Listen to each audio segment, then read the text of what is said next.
Iniciando aqui a gravação, tá?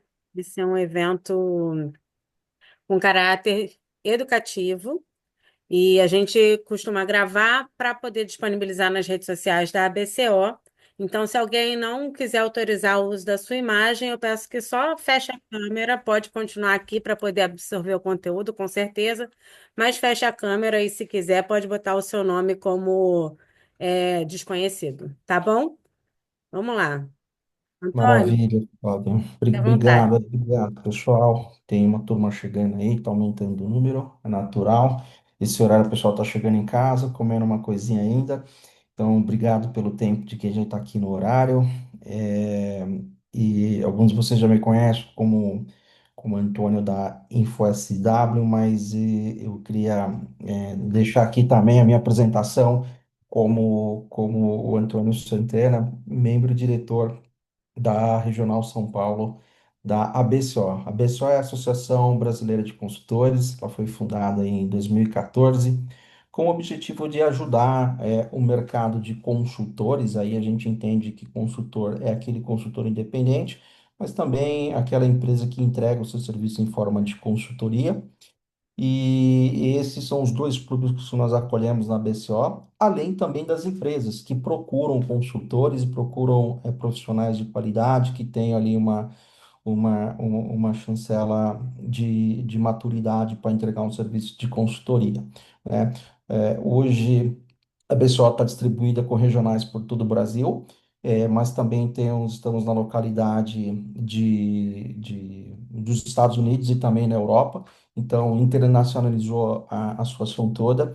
Hoje está aqui presente o Thiago Lohner, que é o presidente da BCO, né? Então, Thiago, dá um oi aí para gente, está sempre acompanhando de perto. A Flávia, que é a nossa responsável por marketing, ajuda a organizar esses eventos. E a proposta de hoje, pessoal, é um papo bem livre, aberto, com um evento que a gente chama de Consultalk. O que que é o Consultalk?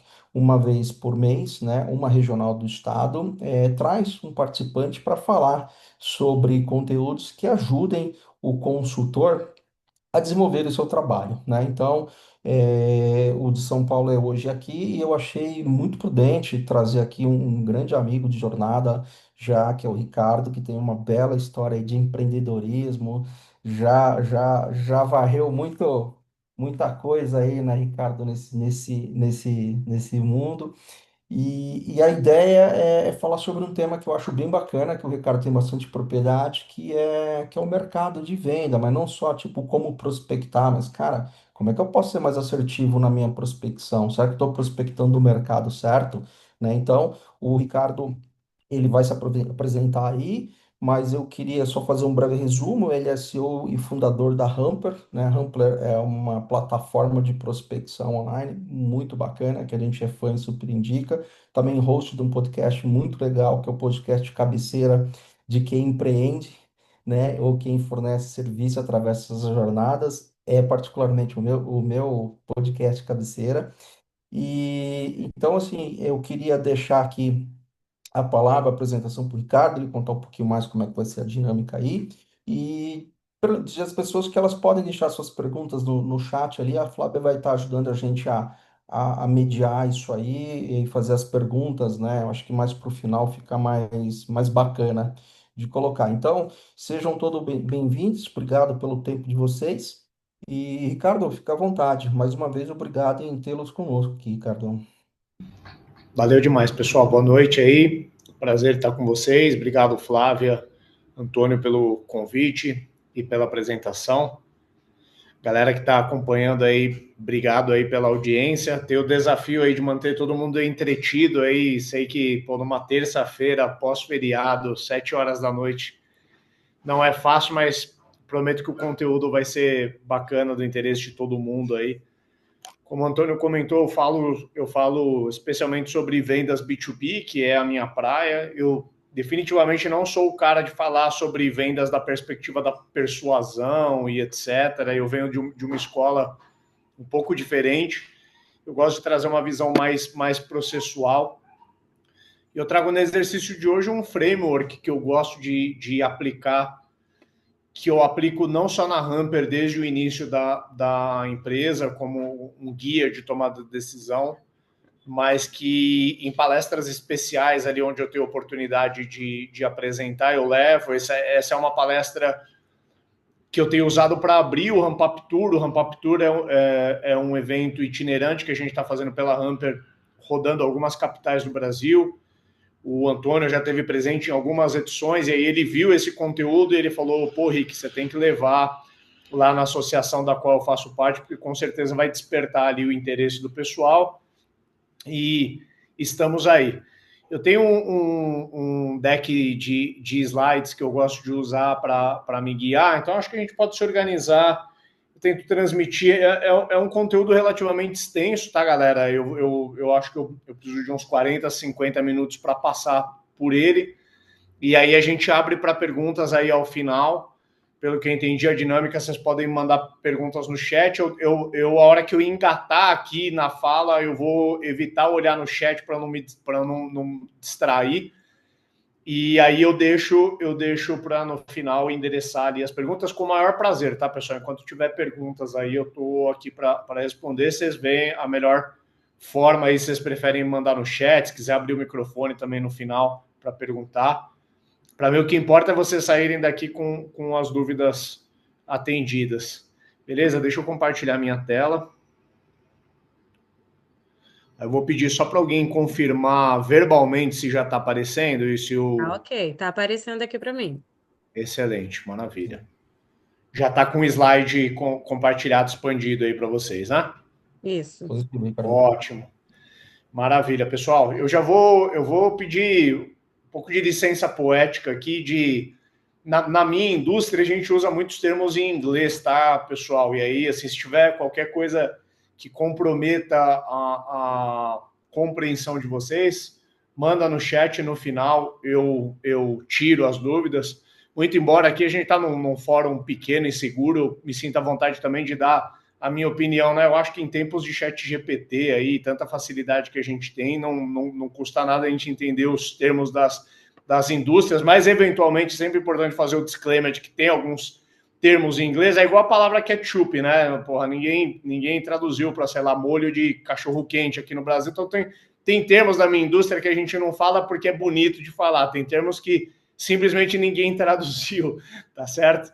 Então, só com esse disclaimer aí eu queria começar. Eu sou o Ricardo Corrêa aí, como o pessoal me apresentou.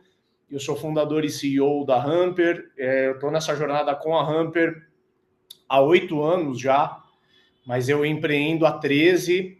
Eu tive uma consultoria também, tá, pessoal? Então, eu tenho um pouco de conhecimento de causa aí também para falar, seja das dores, mas também de coisas que eventualmente eu aprendi que deram certo, outras que deram errado, mas que eu saí com aprendizado. Então, eu vou procurar temperar um pouco do conteúdo com o que eu aprendi nessa jornada. Ao todo de carreira, aí eu tenho 20 anos fazendo o que eu faço, tá? Então, eu comecei lá em 2006, trabalhei dentro de algumas empresas de software. Eu fiz a minha carreira inteira dentro do mercado de tecnologia, tive a felicidade de ingressar jovem nesse mercado, que foi o mercado que eu me apaixonei e vim a trabalhar a minha carreira inteira.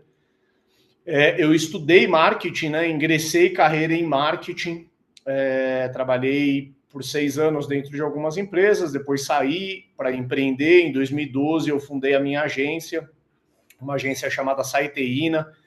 Eu digo que era uma consultoria porque eu realmente era consultor. O Antônio está aí para não me deixar mentir. O Antônio foi um dos meus primeiros clientes naquela época e é meu cliente desde então. Foi meu cliente pela agência, é cliente pela Hamper, é parceiro pela Hamper, vai em todos os nossos eventos. Realmente é uma pessoa que eu tenho um carinho aí e a gente tem uma proximidade, a gente compartilha da jornada.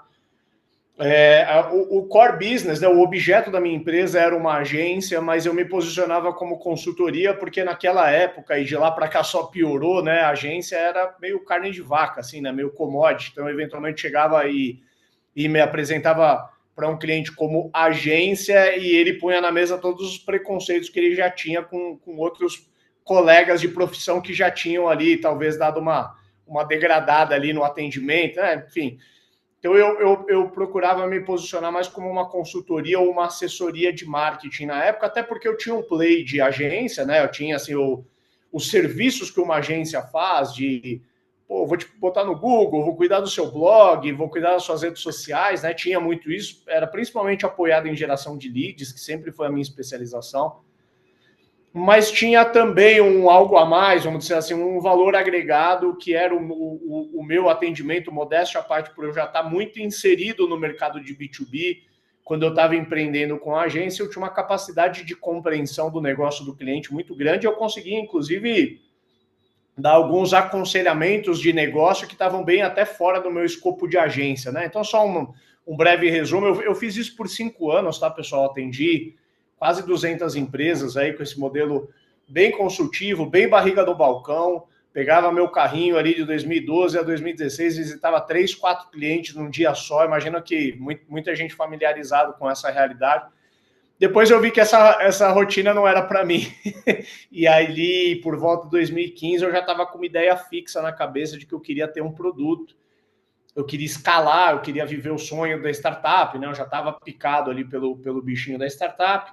A minha agência já tinha ali uma certa base de faturamento, de receita, que não é, né? Eu não me doía tanto assim abrir mão, se fosse por um sonho maior. E aí, em 2015, eu trouxe um sócio desenvolvedor para o negócio, a gente tentou um primeiro produto, não foi para frente. Na segunda tentativa veio a Hamper, em 2016, e a gente empreendeu com a Hamper, aproveitando, né, vou dar só um passo para trás. Na época da Saiteína, que foi a agência, eu empreendi no boom do marketing digital. E eu tentei capturar essa oportunidade com serviço, mas, pô, o serviço é aquele negócio que não escala, eu queria desenvolver produto, mas perdi o timing de desenvolver o produto de marketing, pô, não peguei a onda do marketing digital como eu gostaria, vamos dizer assim. Mas em 2016, para mim, estava muito evidente de que o outro mercado no qual eu sempre fui muito inserido, que é vendas, que é uma adjacência do que eu sempre fiz, também ia ser transformado, também ia ser digitalizado. E dessa vez eu estava mais preparado, já era um empreendedor um pouquinho mais experiente, já tinha coletado alguns recursos ali, já tinha um fluxo de caixa para investir, tinha um sócio desenvolvedor, e eis que em 2016 a gente começou a desenvolver a Hamper, muito embalados por conceitos que a gente estava estudando de fora do Brasil, como o Predictable Revenue, que depois é um livro, né, que veio para o Brasil como Receita Previsível, que traz um método moderno de prospecção e de vendas B2B como um todo, né? Eu acho que esse livro, em particular, ele é um marco na indústria B2B, e a gente, muito cunhados aí nesses conhecimentos, a gente desenvolveu a primeira versão do produto da Hamper, e o resto é história, pessoal. Eu vou temperando aí também um pouco da apresentação, falando um pouco da história da Hamper. Né, eu sou suspeito para dizer, mas eu acho que é uma jornada bonita aí de uma empresa, poxa, que cresceu, passou a marca do 1 milhão de faturamento mensal, fez 2 aquisições de empresas, passou por 2 rodadas de investimento. É uma empresa, poxa, brasileira aí, no qual tenho muito orgulho de ter empreendido, que eu acho que deixa um legado bacana aí. Enfim, estamos fazendo muita coisa, estamos de pulmão cheio aí, empreendendo, fazendo evento, lançando produto novo, trabalhando com inteligência artificial, sentimento de que a gente está só começando. E ao longo da minha jornada, pessoal, eu tive contato com muita empresa B2B, seja consultorias, agências, empresas de software, empresas de TI, financeiro, jurídico, contabilidade. Gosto e conheço bastante do negócio B2B e peguei algum padrão na jornada de crescimento. Eu vivi esse padrão e eu vejo esse padrão se repetindo, né? A gente acha que a jornada ela vai ser linear, né? E ela vai ser uma rampa, né? Até o nome da minha empresa ela faz essa alusão à palavra rampa, de rampar mesmo, né? De crescer, mas a gente que está um tempo nesse mercado, a gente sabe que a linha de crescimento ela se parece muito mais com uma montanha russa do que com uma rampa em linha reta, né? Então a gente sobe um bocado, cai um tanto, volta algumas casas para trás, enfim, e a jornada está muito mais para essa senoide do que propriamente para um tiro curto ali só de crescimento, né? Mas existem alguns estágios que são bem emblemáticos assim da jornada, né? Nunca fica fácil, mas eu consegui mapear alguns pontos assim que a gente fala, putz, aqui realmente a galera trava, né? Eu mapeei 4 estágios Isso aconteceu comigo e eu vejo acontecer com muitas empresas. Eu posso falar assim, a minha primeira empresa não passou do primeiro estágio. Graças a Deus, é muito trabalho duro, a Hamper passou aí do quarto estágio, mas a gente percebe também que a gente passa, mas as coisas se repetem, afinal são cíclicas, e eu vou explicar um pouco mais cada um desses estágios no detalhe, né? Mas basicamente a gente tem o primeiro estágio ali, onde a gente tem uma dependência muito grande dos donos e donas ali para vender, né? Então, vendo dentro da minha rede de relacionamento e só eu sei vender o meu produto. Aí, se eu passo essa etapa, eu vou para uma segunda etapa e aí eu preciso contratar time de vendas, eu preciso contratar time de marketing, mas fazer isso não é uma tarefa trivial. Normalmente, né, a boa parte das empresas fica ali com 1, 2 vendedores e uma pessoa de marketing, ou põe uma agência para cuidar. Se tudo der certo, vai para o estágio 3, e a gente precisa realmente desenvolver uma competência ali de vendas, monta quase que uma linha de produção ali para fazer a coisa acontecer, né? Então tem marketing gerando lead, SDR prospectando, closers fechando negócio, customer success atendendo, então a gente especializa ali o nosso time, monta uma jornada completa. Depois o quarto estágio ali, se tudo deu certo, a gente trava de novo, porque parece que a oferta inicial que a gente tinha, ou o jeito de vender que a gente teve até ali, começa a saturar, e aí a gente percebe que se a gente continuar fazendo a mesma coisa, a nossa empresa ela vai bater num platô e a gente precisa criar novas coisas, né? É um pouco sobre isso que eu quero falar. Eu vou sempre temperando com a minha jornada particular, mas vou tentando trazer também alguns exemplos que eu acho que ajudam a elucidar. É claro que eu trago aqui também alguns números, pessoal, mas é muito mais a teor de ancoragem aqui do que propriamente de que o número é o que determina, né? Mas eu acho que esses 4 estágios que eu falei aqui, eu separo os 4 desafios, né? Eu separo em momentos diferentes da empresa. Então, a gente tem ali o primeiro momento que eu chamo de founder sales, que é o dono vendendo, dá para levar para a empresa faturar até 100 mil, 200 mil, 300 mil. Vai ter gente aqui que eu tenho certeza vai falar, não, o meu negócio fatura 1 milhão ano, 2 milhões, 10 milhões ano, e é só o dono vendendo. Cada negócio vai gargalar em um patamar diferente aqui, né, pessoal? Depois a gente tem a fase startup, que a coisa lá começa a tracionar, começa a acontecer, a gente começa a recrutar, montar time. Depois a gente tem o grow up, cada área que tinha uma ou duas pessoas começa a se tornar uma área de fato, depois uma scale up, que é onde a gente realmente busca escala, busca liderar a nossa categoria, liderar o nosso mercado. E aí, entrando um pouco mais em cada um desses estágios, e aí o funil que eu procuro preencher aqui, ele é bem ilustrativo do que tende a ser o nosso foco, né? Logo que a gente põe a empresa no mercado, né? Lança o CNPJ e vai começar a angariar os nossos primeiros clientes, o foco é venda pura, né? A gente ainda não tem uma equipe para gerenciar, não tem base de clientes para atender, não tem muita essa história de investir em marketing no começo, porque a empresa ela precisa se financiar, então são os sócios vendendo ali, e é isso, e não tem problema nenhum. Eu não tenho nada contra ter sócios vendendo, muito pelo contrário, eu tenho muito a favor. Eu acho que eu vejo muitas startups que tentam ir pelo caminho meio hands-up, assim, né? Meio de lavar as mãos e falar, não, pô, aqui os sócios são técnicos, então a gente já vai contratar um vendedor no primeiro dia. Nunca vi isso dar certo, tá? Porque eu acredito que o primeiro estágio ele precisa validar certas coisas da empresa. A gente ainda não sabe muito bem o que a gente vai vender. A gente tem muitas hipóteses, né? Mas a gente ainda não formatou bem o produto ou o serviço. A gente ainda não sabe muito bem quanto vai cobrar, não sabe muito bem quem que é o cliente que vai comprar, nem qual que é o certo a dor. A gente pode ter palpites muito, muito orientados, principalmente se a gente está empreendendo em uma indústria que a gente já conhece, mas ainda assim são hipóteses a serem validadas.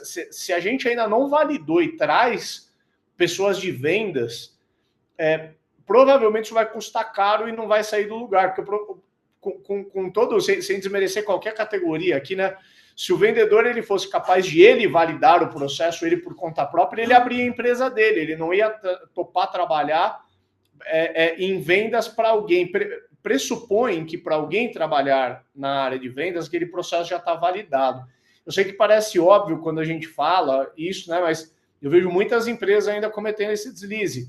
Pô, ainda não está nem validado direito, não tem processo, não tem definição de nada. Põe um vendedor aí. Ah, mas o vendedor veio da Oracle, ele sabe vender. Bom, beleza, ele sabia vender lá na Oracle, com uma estrutura toda pronta, CRM, cafezinho na mesa e tal. Vem vender aqui na nossa consultoria que está tudo por fazer, o cara não sai do lugar. Não é o vendedor que vai levar de 0 a 1, tá? Quem leva de 0 a 1 normalmente são os fundadores. Por outro lado, isso daqui tem uma desvantagem, em especial quando a gente vende algo complexo, tá, pessoal? Que eu acho que é o caso da grande maioria aqui que vende consultoria, vende algo que é alfaiataria, né? Tailor-made, assim, cada cliente é um cliente, não é modelo maquininha de vendas, né? Que eu mando a mesma proposta para todo mundo, eu tenho que desenhar ali, construir a solução para o cliente. Eu entendo como isso funciona, mas se a gente não desenvolver essa competência em outras pessoas, o negócio, uma hora ele gargala na gente, né? O negócio ele vai até o alcance do braço dos donos e donas. Eu vivi isso com a minha agência. Eu fui a única pessoa vendedora da minha empresa por 5 anos. No começo era tudo bem, porque eu tinha uma carteira de clientes a construir, eu colocava 80% do meu tempo em vendas.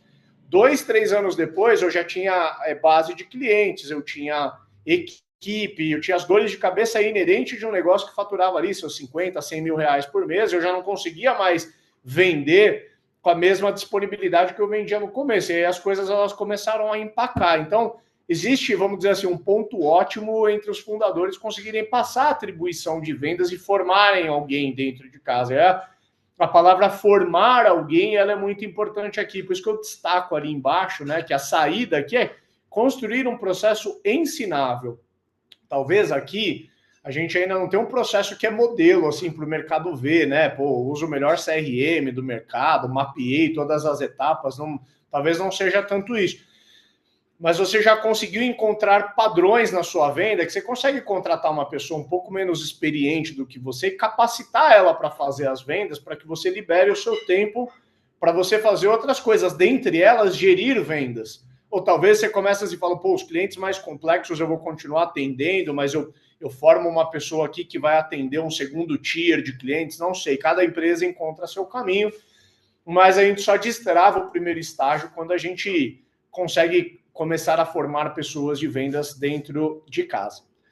Se tudo der certo, né, a gente traz ali um primeiro vendedor, ou talvez uma primeira, uma segunda pessoa, ensina essas pessoas, e aí a gente vai... O gargalo, ele anda de lugar, né? A beleza de trabalhar com vendas B2B é que o gargalo, ele sempre se move, né? E tem sempre um problema para resolver, invariavelmente. Então, destravei aqui, não sou mais o fundador vendendo, tem uma pessoa de vendas para vender para mim. Só que essa pessoa ela precisa de leads, ela precisa de processo, ela precisa de CRM. Então, a nossa cabeça enquanto empreendedores, enquanto donos do negócio, não só capacitar essa pessoa, mas fornecer para ela o que ela precisa para performar. Na minha época, como eu comentei, na agência, só eu vendi. Fracassei, falhei nesse aspecto. Na Ramper, eu cumpri ali a primeira jornada relativamente rápido, porque eu tinha tido os aprendizados da primeira. E vender Ramper é mais fácil do que era vender o serviço da minha agência, porque o Ramper não é tailor-made. O Ramper é um produto, é um software, ele é igual para todos os clientes. É lógico que aqui eu estou reduzindo, né, só para ficar fácil de explicar, ele tem suas particularidades, né? Eu tenho que conectar. É uma venda consultiva, mas é uma venda muito mais fácil de fazer do que era vender serviço de agência. Então, eu trouxe um primeiro vendedor, formei esse cara, ele sentou do meu lado, viu como eu fazia, aprendeu, seguia o meu passo a passo, eu comecei a documentar mais as coisas. E ele rampou ali, uns 3 meses, ele já era capaz de fazer mais ou menos o mesmo resultado que eu fazia. E eu falei, opa, peraí, temos uma fagulha aqui, né? Essa fagulha eu vou querer assoprar, porque o que eu estava buscando era isso. Eu estava buscando um modelo de startup, um modelo replicável, um modelo escalável, né? Então, a próxima etapa aqui, eu validei em um vendedor, eu ensinei ele. Só que a minha hipótese é, será que esse vendedor ele consegue fazer isso porque ele senta do meu lado e ele basicamente reproduz o que eu estou fazendo?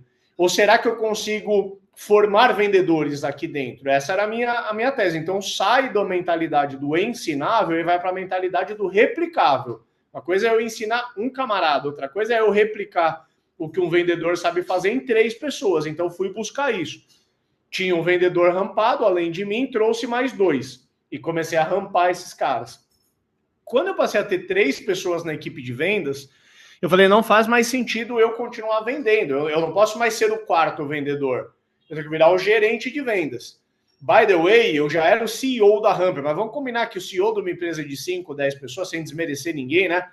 Não tem uma atribuição de CEO de fato, não tinha um conselho, né? Tava olhando para M&As nessa época, etc. Então, o meu trabalho de CEO nessa época era vender e depois formar os vendedores. Então, mas eu tinha alguns papéis administrativos na empresa, então eu falei, eu preciso sair da atribuição de vendas agora, eu vou gerenciar os vendedores, mas eu preciso começar a olhar para marketing, para customer success, eu preciso estruturar outros processos ao redor de venda. E aí a gente cresceu esse estágio de startup e fomos para o estágio de grow up, né? Que é quando a empresa já fatura ali, sei lá, 100, 200, 300 mil reais mês.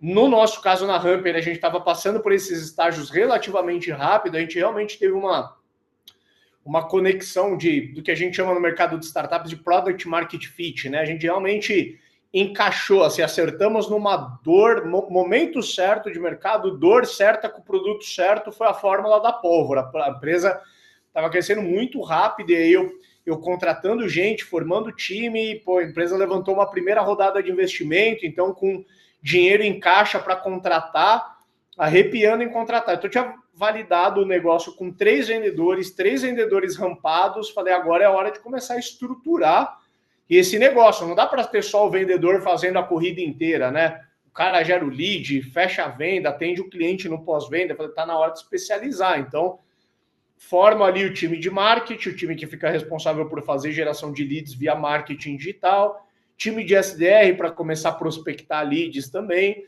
os vendedores fechando, transformando esses leads em vendas e time de customer success ali fazendo pós-venda para que o vendedor não precise fazer isso.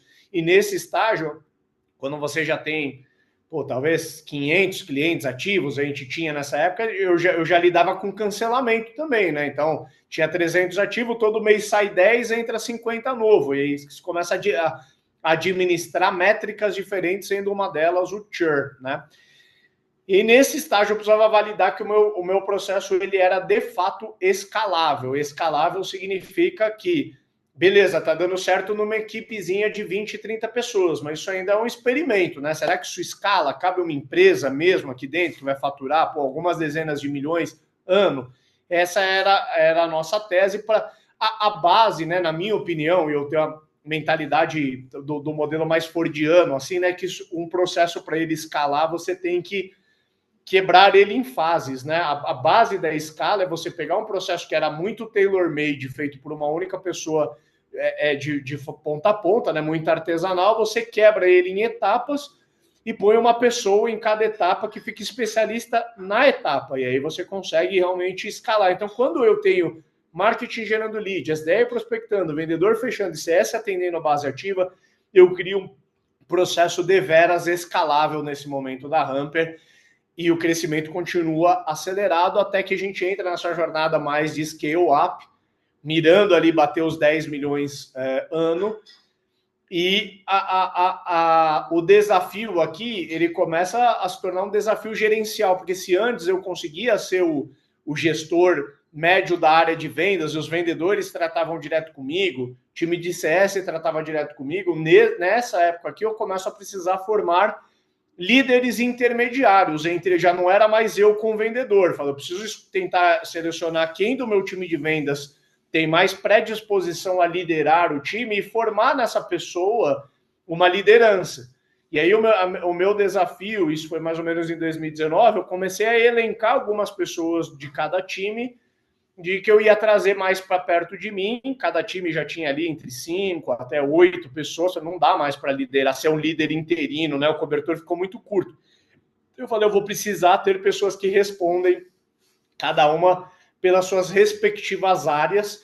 E aí, de fato, eu começo a virar CEO. Somente nesse estágio que eu eu vou realmente para o estratégico, né? Para o nível onde eu falo, pô, aqui eu começo a liderar líderes, né? Formar e liderar líderes, e os líderes cuidam do time para mim. Eu acho que numa visão romantizada, parece que tudo isso deu certo. Na verdade, muita coisa deu errado. Cada cadeira de liderança na Hamper me custou 3 tentativas. Então, por exemplo, o head de vendas hoje é a terceira pessoa na cadeira, o head de CS é a terceira pessoa na cadeira, e assim por diante. Antes de dar certo, as coisas deram bem erradas, às vezes deu certo por um tempo e depois começou a dar errado. Enfim, business as usual. Acho que vocês estão bem familiarizados com o que eu estou falando aqui. Foi realmente um desafio pavimentar a camada abaixo de mim, mas eventualmente nesse estágio ali, já faturando próximo de 1 milhão mês, a gente começa a ter ali uma cadência entre eu formando um conselho com os meus investidores, começando a olhar para pautas estratégicas como, pô, vamos levar a Hamper para outros países, ou vamos comprar empresa menor do que a gente, e tendo um nível médio, intermediário ali, cuidando do dia a dia. Pô, tem bumbo para bater de venda, tem que gerar lead, tem que conter a evasão dos clientes aqui. E aí, nesse momento, a gente fala assim, pô, então a empresa ela atingiu o scale up, agora ela só cresce, né? E, pô, quem dera fosse assim, né? Porque o que acontece normalmente quando você atinge ali próximo dos 10 milhões ao ano, e de novo, né, pessoal, só uma ancoragem, isso aconteceu comigo nos 10 milhões, mas pode acontecer com o outro em 3 milhões, e o outro pode chegar até 30 milhões e não ter...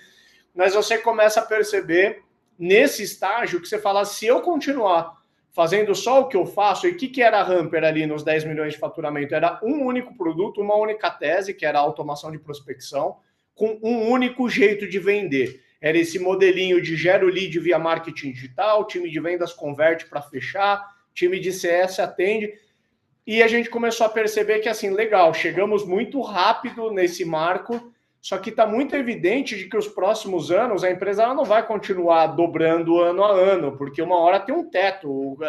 Quer dizer, a pensamento começava a bater em mim, no meu conselho naquela época, assim, beleza, a gente comprovou que cabe um player de 10 milhões de reais no Brasil fazendo só prospecção. Será que cabe um player de 50 fazendo a mesma coisa? Eu, como empreendedor, já pensava, cara, acho que não. Acho que a Hamper não bate 50, talvez forçando muito aqui, a gente bata 20 fazendo uma única coisa. Então, a gente precisa começar a abrir novas teses. Então, muito pelo contrário, lógico que aqui eu não mapeei, né, estágio 5, 6, 7, 8, porque começa a ficar muito particular de cada empresa, o que cada empresa vai decidir quando ela começa a ficar perto de bater um platô de crescimento, quando ela começa a sentir o teto perto da cabeça dela.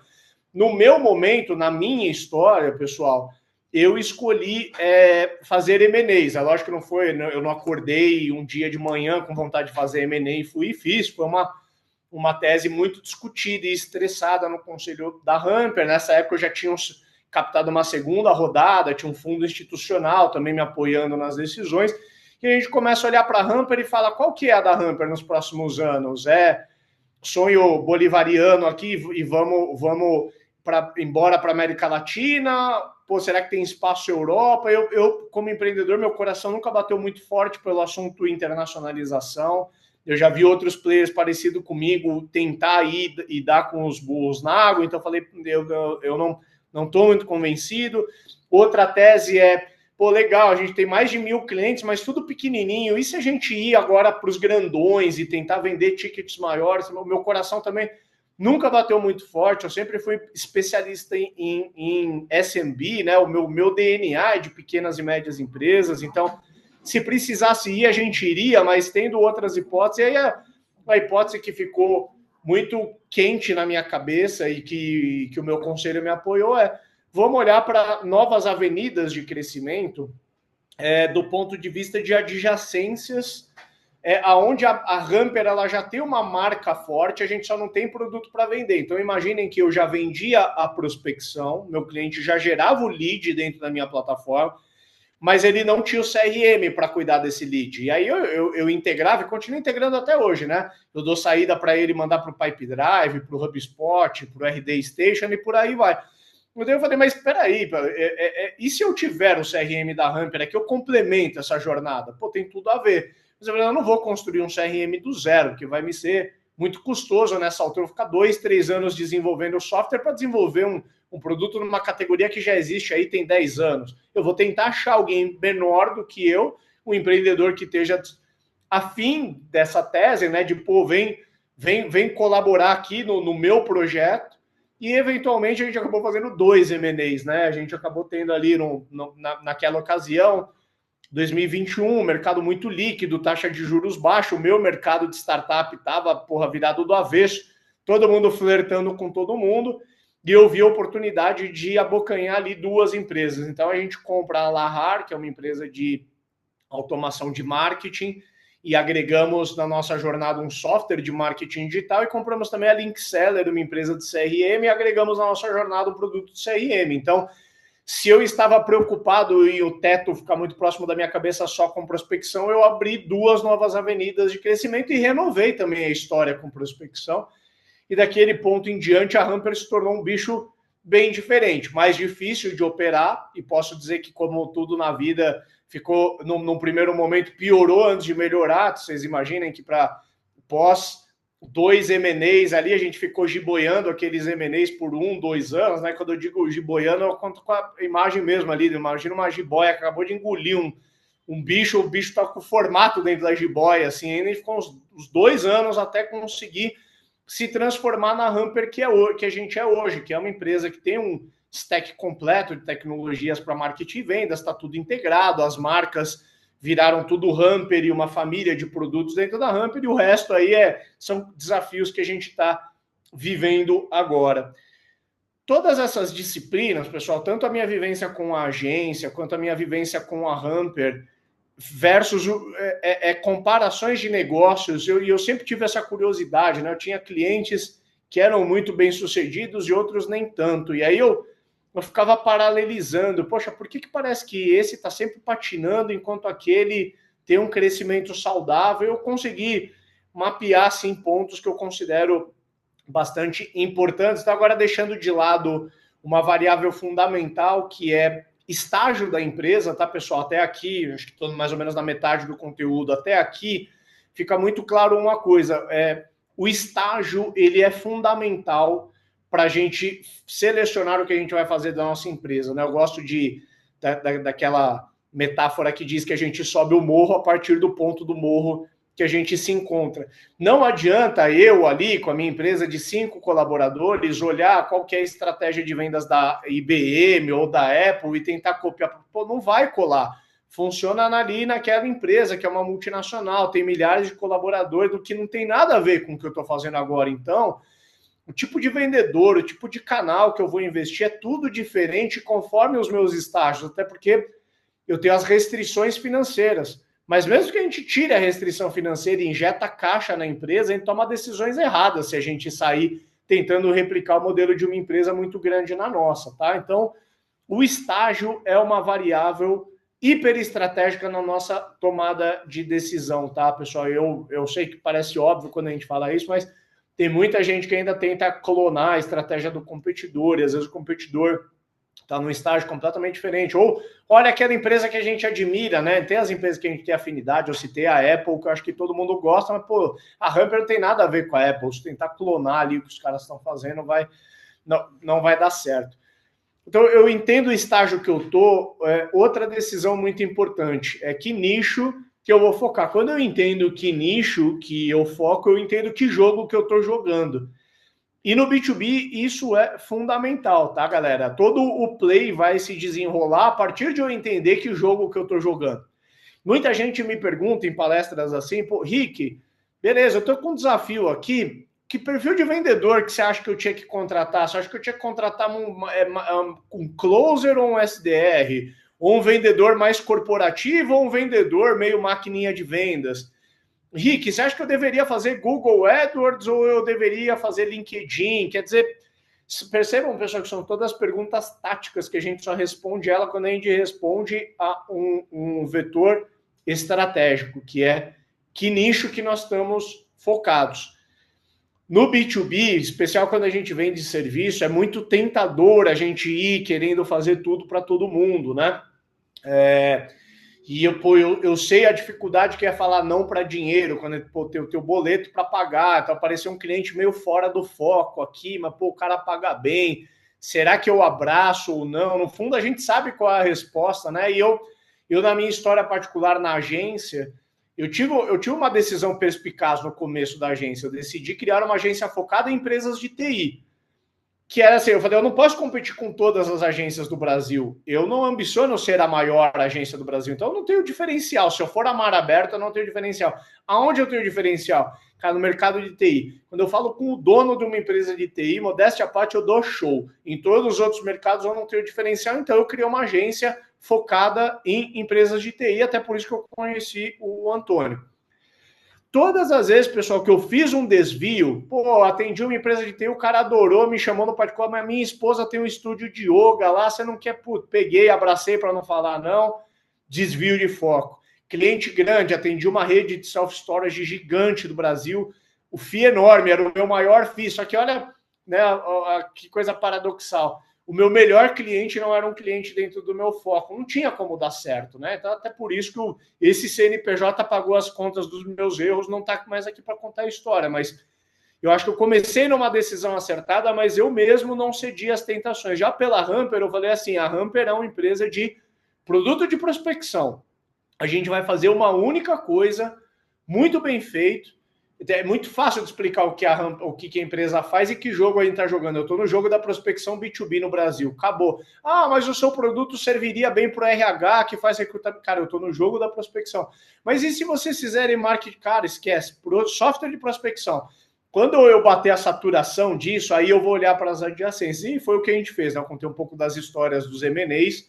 Depois que a gente liderou prospecção, a gente começou a entrar em outras categorias. E é lógico, na hora de olhar um nicho, você tem várias coisas que podem te motivar. Quando eu escolhi o nicho de TI pela minha agência, eu falei, aqui é um mercado bom, cliente pagador, o mercado é grande, o mercado tem maturidade para marketing digital e eu tenho conhecimento para isso.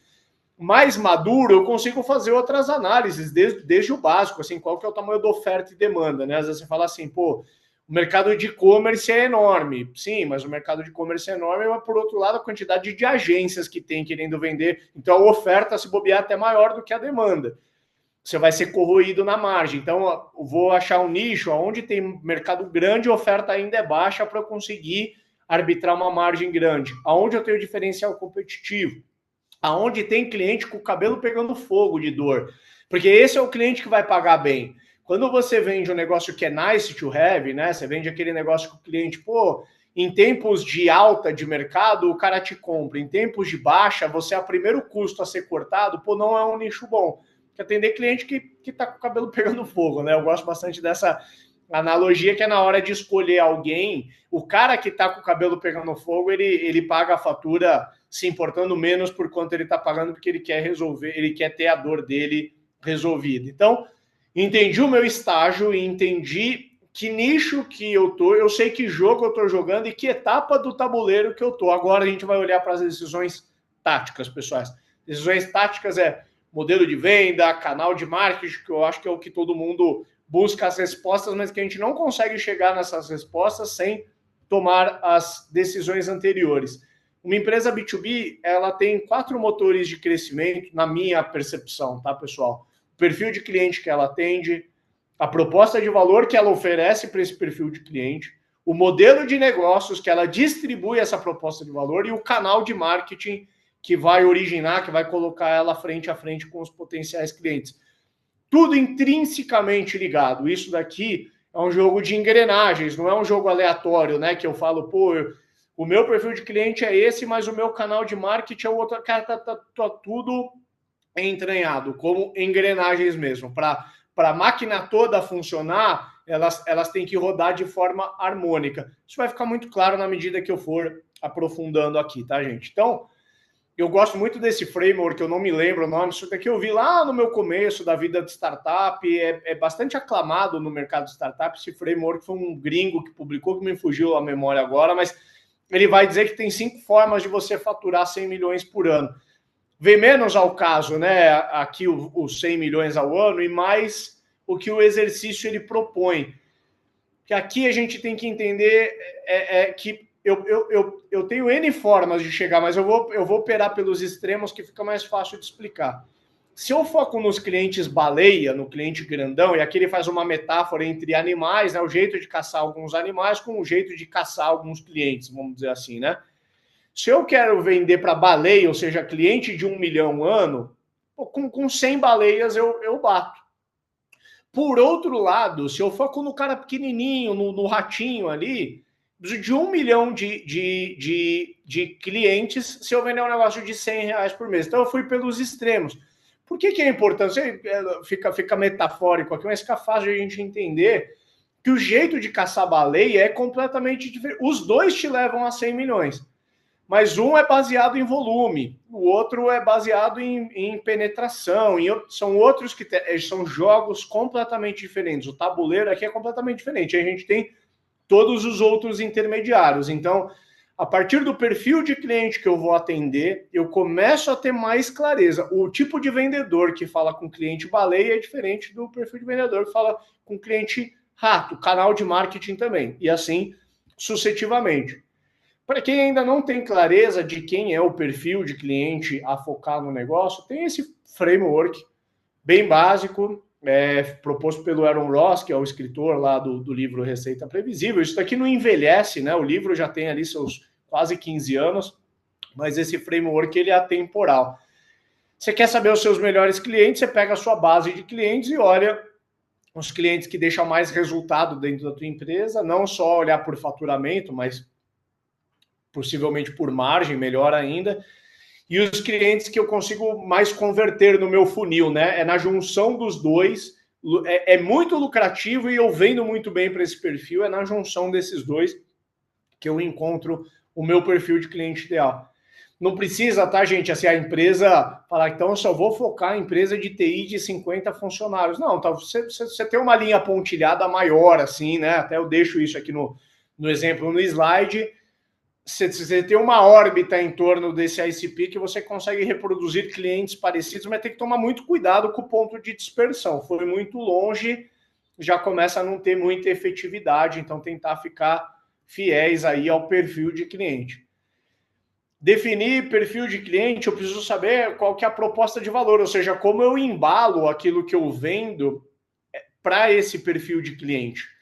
Como que eu me posiciono nesse mercado? De novo, porque me posicionar para baleia é muito diferente de me posicionar para vender para ratinho ali, né? Então, eu acho que existem várias formas de a gente construir uma proposta de valor, mas eu consigo resumir o B2B em 3.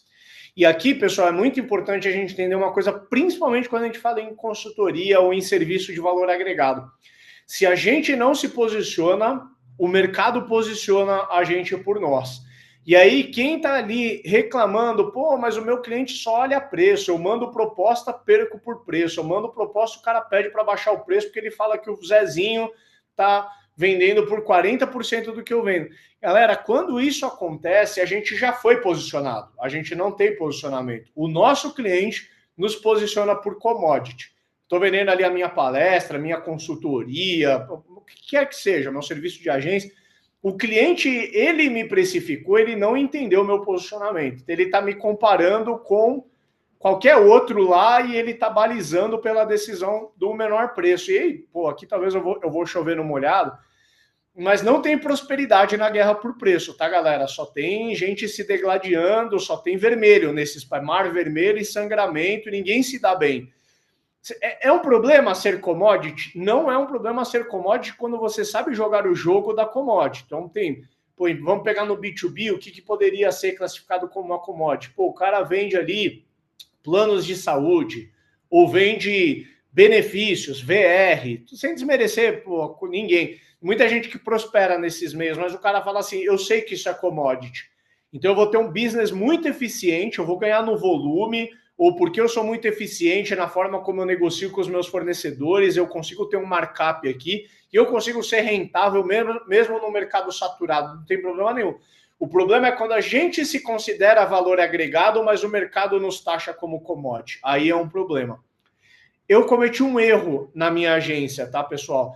Eu posso te dizer assim, até 5 anos depois que eu fechei o CNPJ da agência, eu era muito machucado. E eu brinco que se alguém me chamasse para empreender com agência de novo, eu tinha que estar preparado para ouvir umas palavras bem mal educadas que eu já tinha preparado assim, para dizer para a pessoa.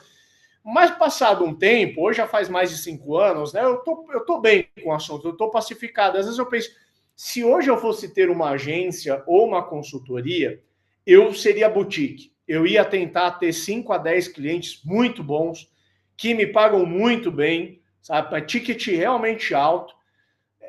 Tentar me posicionar no mercado que eu realmente sou reconhecido como boutique para ter fila de clientes, eu reponho um cliente só quando o outro sai. Pode ser uma visão fantasiada, mas eu ia lutar para construir isso. Qual que foi o meu erro com a agência? Eu vendi um serviço altamente customizável, tailor-made, né? Como eu falei, cada cliente era único para mim. Só que eu, na minha mania de empreendedor moleque, eu queria produtizar o que eu vendia. Então eu criei lá os planinhos da Saiteína, né? E explicava para o cara, ó, esse daqui é R$1.000 por mês, você recebe isso, isso, isso. Esse é 2.000, esse é 5.000. Escolhe um aí. No frigir dos ovos, o cara escolhia o de 1.000 e me cobrava por 10.000. Então, e acho que muitos de vocês devem se reconhecer nesse exemplo. Eu não tentaria produtizar de novo o que não é produtizável, mas o meu cacuete era muito grande. Eu queria uma empresa com modelo produtizado. Hoje eu tenho a Hamper. A Hamper, ela está no produtizado. E eu não tenho problema nenhum com isso. Eu não me posiciono como boutique. Eu não prometo para o meu cliente que eu vou lá entender o negócio dele. Não, eu tenho um produto que é igual para todos os meus clientes. Pode contratar planos diferentes. Ele tem parametrizações. Mas eu vendo o mesmo código-fonte para todos os meus clientes. Tenho milhares de clientes ativos, felizes ali, usando a mesma plataforma e está tudo bem. Não existe posicionamento e não existe escolha errada aqui, pessoal. O erro está em não escolher ou ficar no meio do caminho. Aqui a gente organiza, né? Quando eu digo a gente vende o mesmo código-fonte para todo mundo, eu gosto dessa visão de órbita, né? Eu acho que no mercado de infoprodutos ou no mercado de educação a galera gosta de fazer aquela escadinha de valor. Eu gosto daquilo também, tá? Eu acho que funciona muito bem para quem vende consultoria. Que você fala assim, eu tenho material grátis, que é o e-book que eu dou para o mercado para capturar lead. Mas depois eu tenho um curso de R$300 por mês, que eu não faço lucro com ele, mas ele serve para capturar um cliente entrante. Aí depois que ele comprou o meu curso, eu tento vender um negócio de mais valor agregado. E aí a gente vai indo na escadinha até que a gente vende ali o nosso produto premium, que é onde a gente realmente lucra, né? A Hamper tem um formato diferente. Eu gosto de olhar uma visão de órbita, né? Então eu tenho na minha órbita canais gratuitos e pagos de educação, tenho o meu LinkedIn, que eu publico coisa todo dia de graça, eu tenho os eventos que são pagos, por exemplo, que são formas de captar gente. Depois eu estou começando a construir produtos de educação como forma de ajudar a empresa a fazer caixa, a pagar o meu custo de marketing, mas no fim do dia tudo isso existe para desembocar clientes que vão usar o meu software. Eu educo o mercado para vender software. No final das contas, não tem problema nenhum, né? Essa é a minha estratégia. Depois disso, pessoal, então sei para quem eu vendo, sei como eu me posiciono na cabeça do meu cliente, eu preciso decidir que modelo de negócio que eu vou praticar. Lembra sempre da história do ratinho, da raposa, do elefante. Eu vendo para cliente pequenininho, o modelo é um. Eu vendo para cliente muito grande, o modelo é outro. E a empresa B2B facilmente se enquadra em 4 modais de vendas aí, né? Eu tenho ali o low touch, que é o que todo mundo queria fazer, mas ninguém consegue direito. Todo mundo empreende achando assim, pô, eu vou pôr lá o meu preço no site, o cara vai comprar, vai passar o cartão de crédito dele, vai usar o meu curso, ou vai comprar minha mentoria online, ali minha consultoria, e eu quase não vai ter contato humano. No frigir dos ovos, pouca gente consegue, acho que em especial quando a gente vai para serviço, consultoria, esquece, né? É muito difícil de vender no low touch. Talvez no Brasil a gente tenha ali os infoprodutos, um SaaS simples, que é distribuído quase ali, Instagram, arrasta para cima, compra meu e-book, R$ 49,90 e pau. Vendeu no Louter e às vezes é B2B, não tem problema nenhum. Você pega modelos de negócio de software que a gente usa, talvez vocês usem na empresa de vocês, sei lá, o Slack. Usa lá o Slack, nunca falou com o vendedor. Às vezes paga, às vezes usa a versão gratuita. O Slack, por exemplo, é uma empresa que ela majoritariamente vende no low touch, não põe o vendedor para falar com você. Depois você tem o modelo mid touch. Eu me identifico bastante com a Hamper no mid touch, que é eu adquiro leads de forma digital e em volume, mas eu já tenho a figura do vendedor. O meu cliente ele não consegue contratar sem conversar com alguém da minha equipe. Mas toda a jornada dele é digital, toda a jornada é online, mas eu tenho alguns touch points ali que é um humano que faz. É uma demonstração do produto, é a tratativa das propostas, depois tem que treinar os usuários, aí são interações humanas. Para todo o resto é uma jornada digital. Isso funciona bastante com SaaS parecido comigo, até R$ 1.000 por mês, R$ 2.000 por mês, você tem esse modelinho. Depois você tem ali o high touch, talvez muitos de vocês se identifiquem no high touch. Eu tenho uma venda de mais valor agregado, então a minha prospecção ela é um pouco mais direcionada, a minha venda ela é um pouco mais artesanal, ela tem componentes replicáveis de um cliente para outro, mas ainda assim uma venda ela é bem diferente da outra. Eu não reproduzo 100 vendas iguais todo mês, né? São características, negociações, particularidades diferentes. Então, se eu vendo um ERP, por exemplo, se eu vendo um serviço de valor agregado, como eu imagino que é o caso de alguns aqui, eu tenho ali uma venda high touch. Talvez não é nem o componente físico que faz a diferença, mas acho que muitos de vocês têm ainda aquele lance de, pô, se eu não visitar o cliente, ele não fecha, ele precisa me ver, um aperto de mão, um almoço que ainda que seja uma formalidade, né, uma cerimônia diplomática ali para a coisa acontecer. Só no frigir dos ovos dava para tratar aqui por Zoom ou por Google Meet, estava tudo bem, mas você tem ali aquela formalidade. Eventualmente, consultoria que precise ir lá no cliente mapear, né, vou mapear o chão de fábrica, eu vou mapear layout, etc. Aí, pô, você tem uma componente física muito forte, né? Um projeto piloto, coisa e tal. E depois você tem o quarto modal de venda enterprise, que é quando eu vendo para clientes muito grandes, ticket muito grande. Aí, se você vai vender para uma empresa grande, por exemplo, como um Itaú, um Santander, um Grupo Pão de Açúcar, vocês podem conhecer essa realidade, né? Pô, eu não vou lá e falo com o cara de compras ali, só manda a proposta para ele e fecha, acabou. Tem todo um comitê de compra envolvido, né?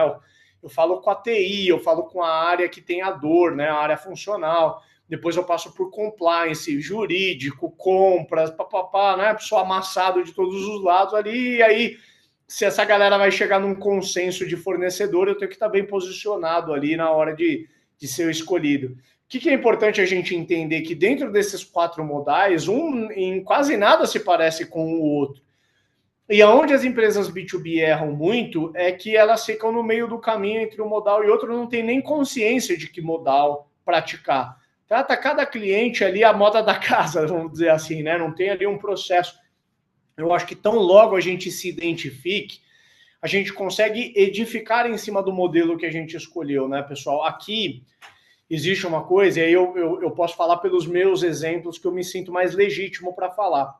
Na Hamper, a gente é muito bom no modelo mid-touch, muito bons, modéstia à parte. E é medianos no high-touch. A gente sabe fazer venda um pouco mais complexa, quando às vezes envolve mais de uma área no cliente e tal.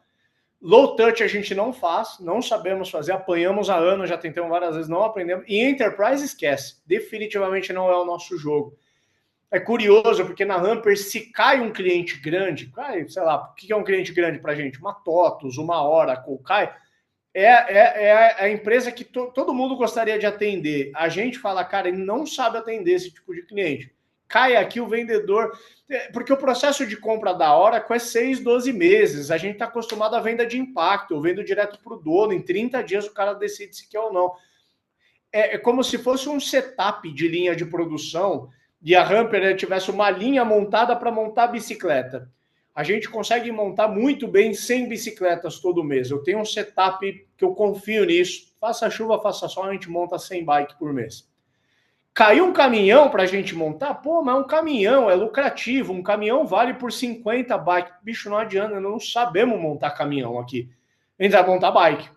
E podemos aprender a montar caminhão? Podemos, mas qual que é o custo de pegar essa linha de montagem que monta bicicleta e adaptar para caminhão? Eu sei que quando a gente pensa no nosso serviço consultivo mais artesanal, eu falo, eu ajusto, sou eu na venda, né, e tal, mas existe um custo de setup, existe um custo cognitivo de time, de ficar cambiando entre um modelo e outro, tá? E se a gente for reparar, as empresas de maior sucesso, elas dominam o modal. É proibido a empresa ter mais de um? Não, de forma alguma. Eu lembro que eu falei do Slack, deve ter para cliente pequeno, ele nem conversa. Cliente médio, o vendedor faz uma demo e tal. E grandes contas, imagina que o Slack vende para o governo norte-americano e o governo lá não comprou pelo site. Deve ter um key account que vai lá, visita, faz licitação, participa de comitês de compra e por aí vai. Então, só que o Slack é uma empresa de capital aberto que fatura talvez bilhão ano, né? Para todos nós, meros mortais, talvez a gente tenha que focar em dominar uma caixinha dessa antes de olhar para as outras. O modal, ele define também, lembra que eu falei do setup de time? Muita gente tem dúvida. Pergunta, será que eu tenho que ter SDR ou não? Tenho que ter só o closer? Qual que é a combinação? O SDR tem que ir até que etapa do processo? E aí aqui não é uma verdade absoluta, mas a gente pode assumir que se eu tenho uma venda muito simples, um único vendedor dá conta. Ele recebe leads de marketing, ele faz ali demonstração, quer, não quer, vou para o próximo. Você vai para o modelo onde eu preciso já prospectar, eu coloco um SDR para fazer a originação do lead e o vendedor faz o resto da corrida. Quando eu já tenho uma venda complexa e eu tenho pessoas de campo fazendo visitas em clientes, pode ser conveniente eu ter um time interno que prospecta, mapeia a conta, fala com os stakeholders da conta do escritório, mas eu tenho a pessoa de venda mais avançada ali, né, mais atacante, que está indo visitar, mas eu não coloco esse cara cedo, eu não coloco ele lá na prospecção, porque me é muito custoso, mas quando eu já construí ali a oportunidade, né, por isso eu gosto do nome Sales Development, né, o SDR, ele desenvolve a conta, né, ele desenvolve a venda está desenvolvida, existe uma oportunidade, aí tem oportunidade, tem cheiro de dinheiro aqui, manda o executivo lá visitar, aí é outra história. Então, cada modelo de negócio vai ter um setup de time diferente de novo, por isso que é muito custoso eu ficar cambiando entre um e outro. E por fim, pessoal, o último motor, e é curioso, porque muita empresa que fala assim, cara, agora eu quero crescer, eu decidi, eu vou investir em marketing esse ano, né? Quantos de nós, né? Quem nunca? Esse ano eu vou crescer, eu vou investir de marketing, separar aqui uma parte do meu faturamento e vou pôr em marketing. E aí a gente quer aquelas respostas prontas, né? Pô, eu deveria botar esse dinheirinho no Google, ou eu contrato uma agência, ou eu ponho SDRs para prospectar, eu contrato o Hamper ou o RD Station, o que eu faço, né?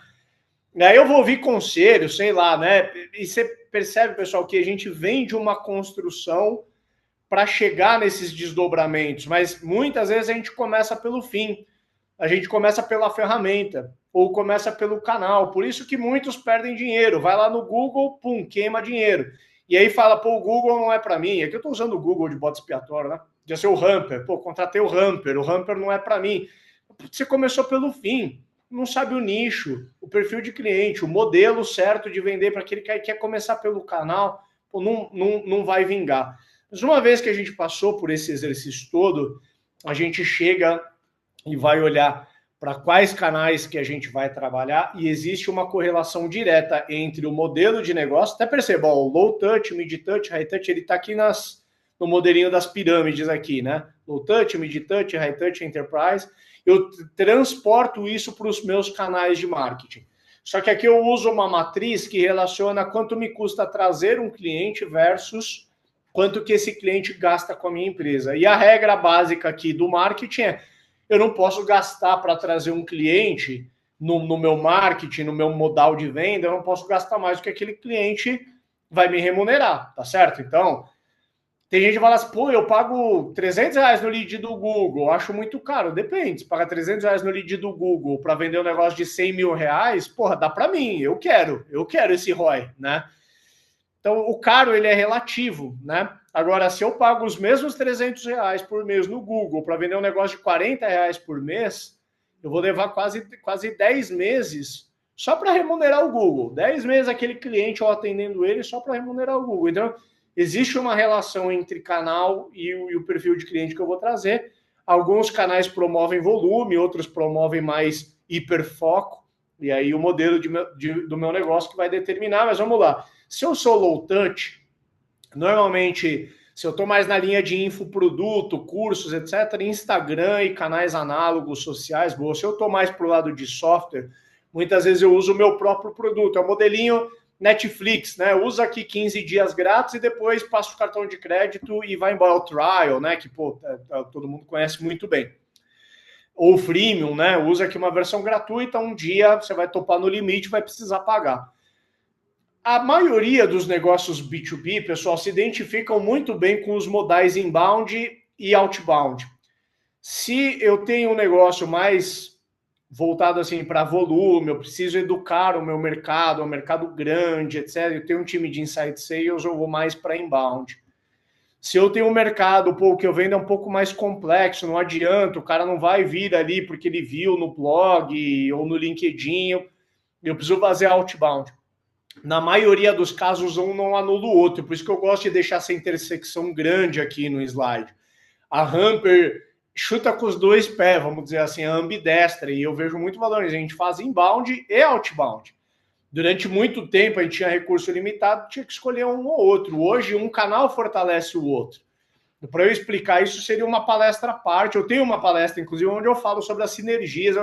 Eu entro mais na parte operacional da coisa, mas aqui, numa visão mais estratégica, eu gosto, tá? A maior parte das empresas, elas podem temperar muito bem uma estratégia outbound e inbound.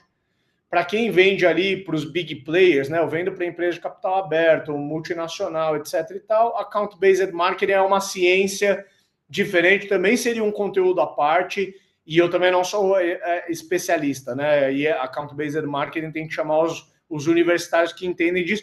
Arranha um pouco, né, se precisar, mas não é a minha praia, não tenho muito conhecimento de causa. Agora, nos dois canais aí do meio, eu consigo aí, tenho algumas horas de voo, vamos dizer assim, fazendo eles. E o funil da Hamper hoje, pessoal, caminhando para a finaleira aqui, né, hoje o meu funil, ele é muito parecido com isso que está na tela aqui, né? A gente usa muito LinkedIn para fazer geração de demanda. Eu faço Google Ads, etc e tal, para capturar a demanda. Como todo negócio, eu recebo indicação, adoro esses leads, a lead de indicação e lead de Google eu adoro. O problema é que tem um teto. Essa é a parte de captura de demanda que a gente fala, né? Eu já captura a demanda que existe. Mas eu preciso desenvolver mercado. Se eu não criar pista nova, eu não tenho para onde crescer. Eu desenvolvo o mercado seguindo esse play aqui, né? Eu produzo muito conteúdo no LinkedIn ali diariamente, e isso nutre a minha maquininha inbound, mas eu tenho meus vendedores também prospectando usando o Hamper. Como eu falei, tem sinergia, porque quando o meu vendedor prospecta alguém dentro do meu ICP, a chance de essa pessoa me conhecer, porque ela vê os meus conteúdos no LinkedIn, é muito grande. E aí depois isso desce o meu funil, né? Vira oportunidade no meu CRM, vai ser trabalhado pelos meus vendedores e vai ser processado em receita. Então, esse é um pouco do meu play. Eu, em particular, e aqui é o meu último slide, a gente já abre para perguntas. Eu, em particular, eu sou um fundador que eu procuro me dedicar bastante tempo também da porta para fora do negócio. Tanto é que, estamos aqui 8h20 da noite, transmitindo um conteúdo, né? E acho que isso faz parte da minha jornada também, né? Eu tenho uma jornada como gestor da porta para dentro e procuro ser um criador da porta para fora. Eu acho que quem vende consultoria é bem acostumado com isso, né? Fala, eu tenho que dar curso, eventualmente eu vou ser professor, eu aceito palestra, etc., porque são formas de captar lead. Hoje, nos métodos um pouco mais modernos, vou criar um podcast, um canal de YouTube. Eu, na dúvida, eu ataco todos esses territórios. Eu tenho um canal de YouTube chamado Ramp Up B2B, já seguem aí o canal, porque eu publico uma dica semanal. Tem o podcast Startups and Downs, que o Antônio falou, eu gravo com o César, que é um mentor, /conselheiro, /investidor meu. A gente grava alguns episódios só eu e ele, alguns a gente traz convidado para debater algum tema, e tem uma newsletter também chamada Ramp Up. Ramp Up é um projeto nosso de marca educadora da Hamper, né? Tem evento, tem canal de YouTube, tem newsletter. Eu me dedico muito para esse projeto em particular, como um fundador que energiza essa marca educadora da empresa, né? Eu sou um grande evangelista desse conceito também de fundadores que se tornam creators. Eu acho que isso está meio que no hype agora, mas eu acho que quem vende consultoria sabe isso desde a origem, que o o dono, aquela questão, preciso ser uma autoridade, preciso ser credibilidade. Isso existe há 20, 30 anos, né? Só muda os modais, mudou o canal, mudou o jeito de fazer. Mas que ser uma autoridade é importante para vender serviço, para cobrar bem, disso a gente sempre soube. Então, estamos aí na pista fazendo palestras, etc. Já teve tempos na Hamper que até se chamasse para animar a festa infantil, eu ia, mas hoje já consegui afunilar assim, para coisas que eu acho que fazem sentido. Beleza, pessoal? O conteúdo é isso, eu acho que agora a gente abre, se o conteúdo dá uma pincelada, visão geral, tento trazer exemplos para todo mundo se enxergar um pouco, mas acho que agora nas dúvidas eu consigo endereçar questões particulares aí, eventualmente, de vocês. Vou interromper o compartilhamento para conseguir vê-los. Beleza. Tamo on aí. Deixo para o pessoal, não sei como vocês querem organizar, pessoal, se vocês querem falar manda no chat, ou a galera abre o microfone, estou por conta de vocês aí. Vamos ver a lista. Tem alguma listinha, Flávia? O pessoal perguntou alguma coisa ali no chat que a gente volta a considerar, ou senão também a gente pode deixar o microfone quem quiser fazer uma pergunta. Eu tenho uma aqui, mas deixo vocês primeiro. Ó, vamos lá. No chat não teve nenhuma pergunta, não, tá? A gente teve aqui o Maurício Faganello concordando com você, falando sobre o construir, o vender e o entregar. E a gente teve aqui pessoas elogiando, né? A Fernanda elogiando, excelente apresentação. Mas que ela precisa sair agora, há um minutinho. E Elaine Castro também falando a mesma coisa, agradecendo o conteúdo e dizendo que vai ter que sair. Eu acredito que quem tiver a fim de fazer alguma pergunta pode só abrir o microfone e aí a gente pode seguir.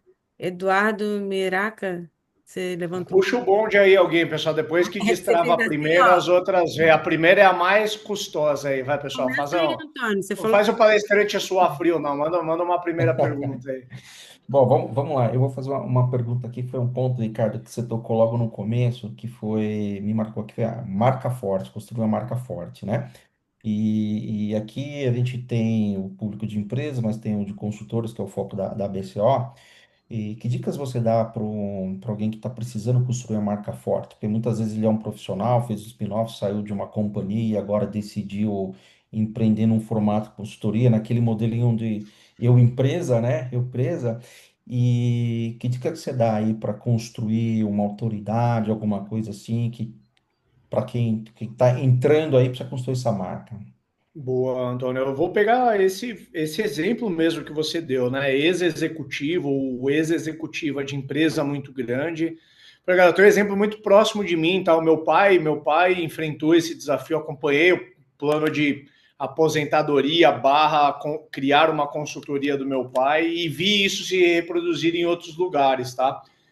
Que muitas vezes a gente trabalha ali numa indústria grande, né? Era o caso do meu pai, uma multinacional, foi um executivo por muitos anos e era a chancela daquela empresa abria portas para ele, mas no fundo era a empresa, né? E aí quando ele se viu sozinho ali nadando a mar aberto, ele não era mais o benê da empresa X, né? Ele era agora o consultor ali com o CNPJ dele e a vida ficou um bocado mais difícil.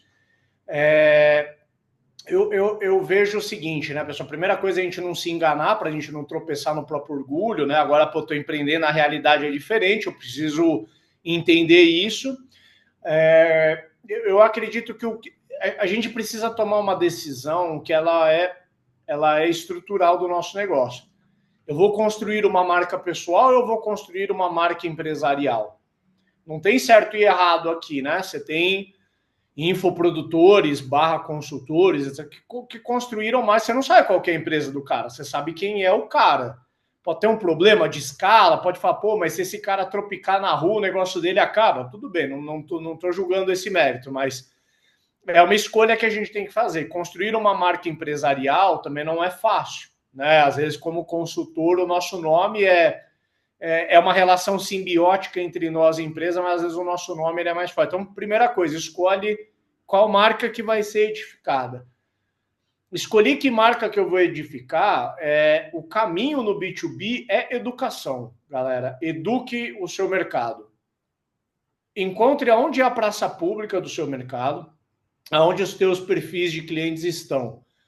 Grande parte do LinkedIn encontra no B2B. Então, se eu conseguir me posicionar como uma autoridade no meu assunto no LinkedIn, eu já consigo aparecer para boa parte dos meus clientes. Não quero fazer parecer fácil, é um trabalho árduo, é publicar todo dia por um ano. Se fizer isso bem feito, eu viro uma autoridade. Não tem caminho simples. Eu desconheço os atalhos, tá, gente? Para mim, tudo sempre foi difícil de conquistar, mas esse é um possível caminho.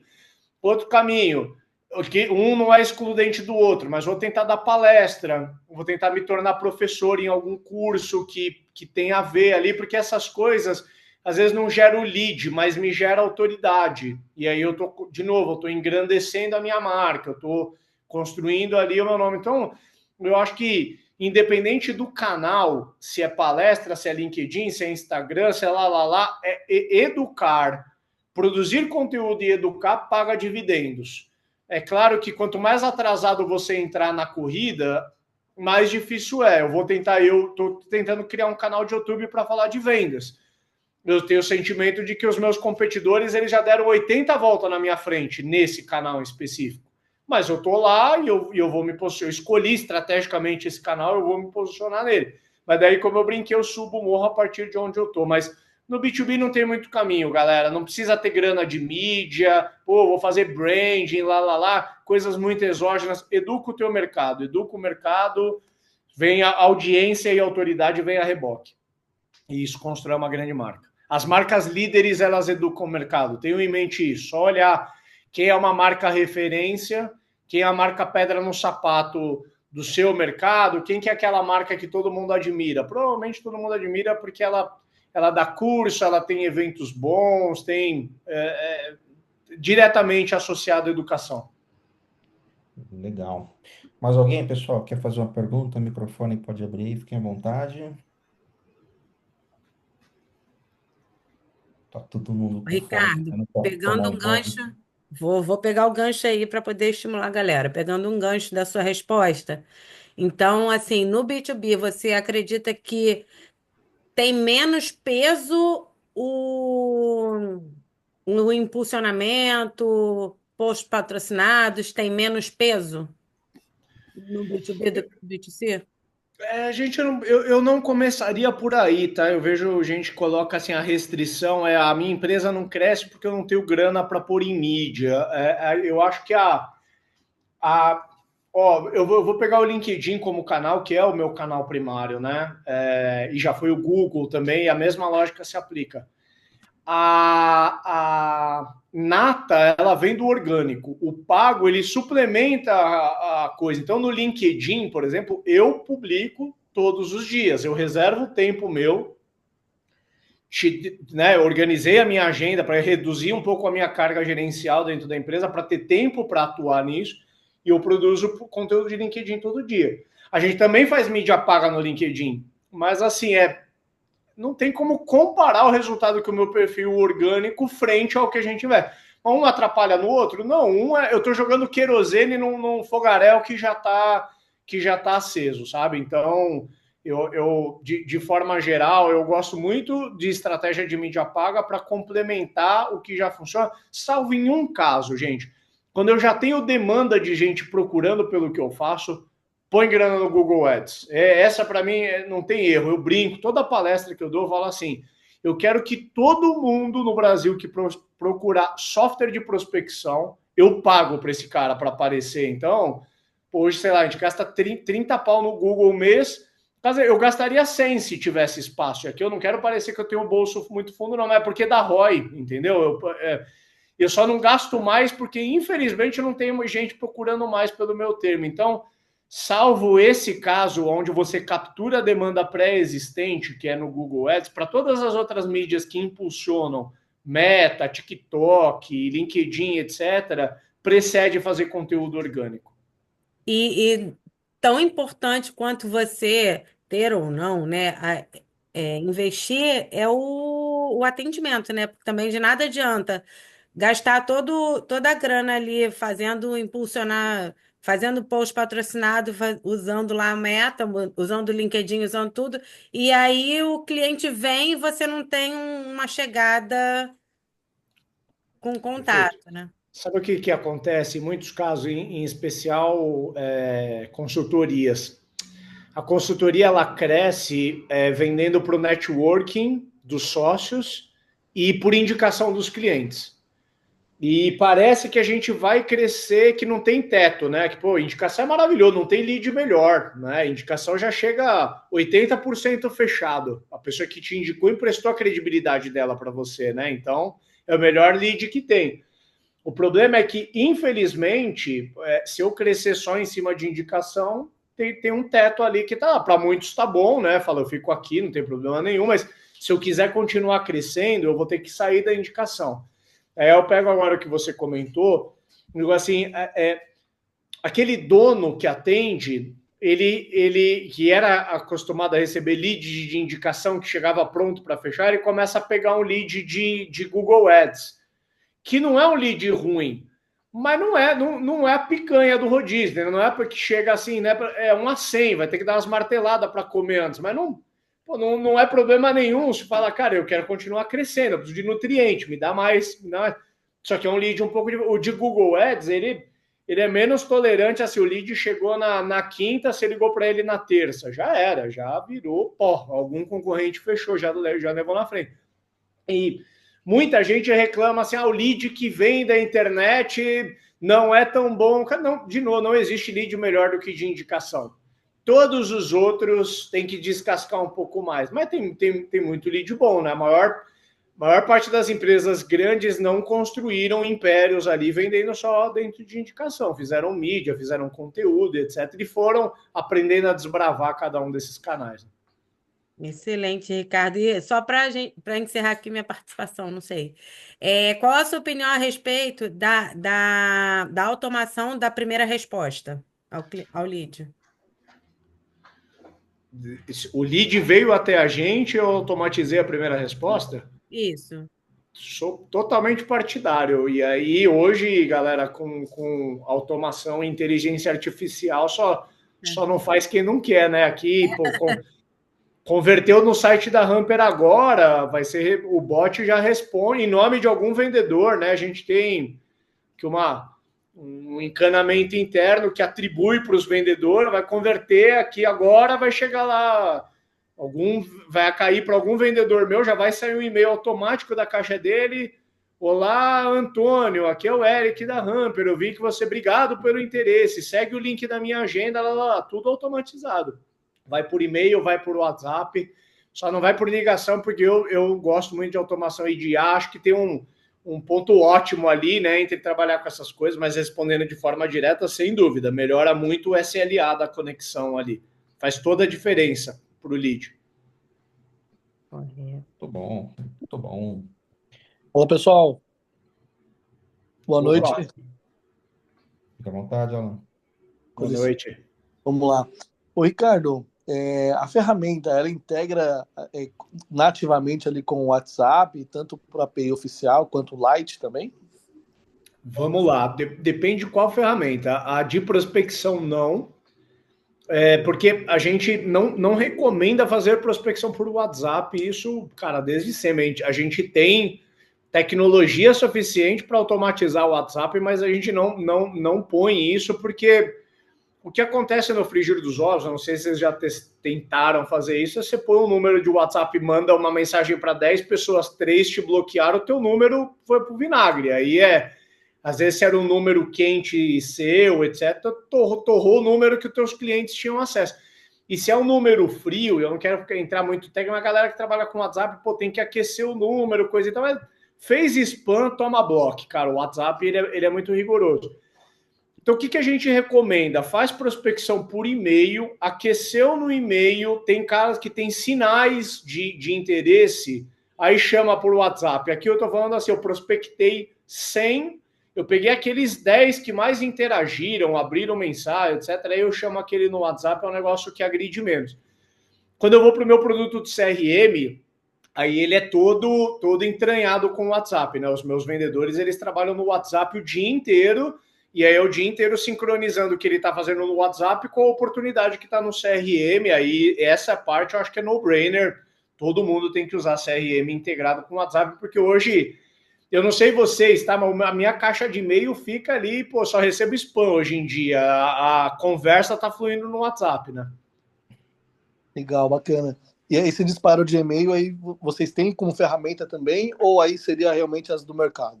Não, o disparo de e-mail é o nosso forte, né? O meu produto de prospecção, é lógico que filtrem, né? Filtrem que vocês estão falando com o fundador da empresa. Eu acho que o meu produto é o melhor nacional para fazer automação de prospecção. A gente consegue montar lista, né, baseado ali no LinkedIn. Você consegue no LinkedIn escolher quem você quer jogar para dentro do meu software, ou você vai direto no meu software e filtra quem você quer por porte, segmento, região geográfica, cargo da pessoa, monta a lista, integra com o seu e-mail e o Hamper manda e-mails por você, faz follow-up, quando o cara responde ele para de mandar os e-mails, tem toda uma inteligência para isso acontecer, para originar o lead por ali. Esse é o nosso forte, né, vamos dizer assim. No mais, a gente tem outras coisas que são padrão de mercado. Tem o softwarezinho de marketing que faz landing page, campanha de e-mail massiva, tem o CRM, que aí é mais by the book. Bacana, com certeza eu vou entrar em contato lá, viu, para minha empresa. Boa. Show, Opa. obrigado. Então aqui, Alan, pode, se precisar de ajuda, eu faço essa ponte aí com o pessoal da Hamper, tá bom? Conta com a gente aqui. Pessoal, o horário tá bacana. Ricardo, eu agradeço demais, tá bom? Sua participação aí. Obrigado pelas portas sempre abertas. Sou fã da sua jornada e do teu time lá. Tem muita gente boa com história, uma história legal. Agradeço aos que ficaram aqui até o final. Eu sei que tem gente já querendo tomar um banho e jantar, né? E para Eu, quem ainda não tem inclusive. uma jornada ainda, né? Cuidar de filhos, etc e tal. Os seus já estão grandes, né, Ricardo? Já Sei. mas é isso. Então, obrigado demais, tá? A todos. E, cara, só para fechar, uma coisa que eu gosto sempre de perguntar nos eventos que eu faço, que eu participo, deixa um livro de recomendação pra gente. Eu vou recomendar o High Output Management do Andy Grove. Sou fã, é um livro atemporal, um livro de gestão dos anos 80. Eu acho que no Brasil ele se chama Gestão de Alta Performance. Eu não gosto muito de alguns livros que eles traduzem com os nomes meio para vender mais, né? Enfim.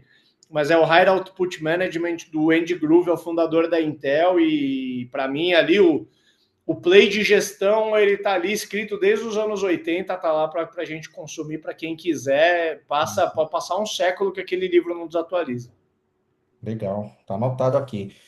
Obrigado, pessoal. Uma boa noite a todos aí. Valeu, gente. Grande Valeu. abraço. Bom descanso aí. Obrigada, boa noite.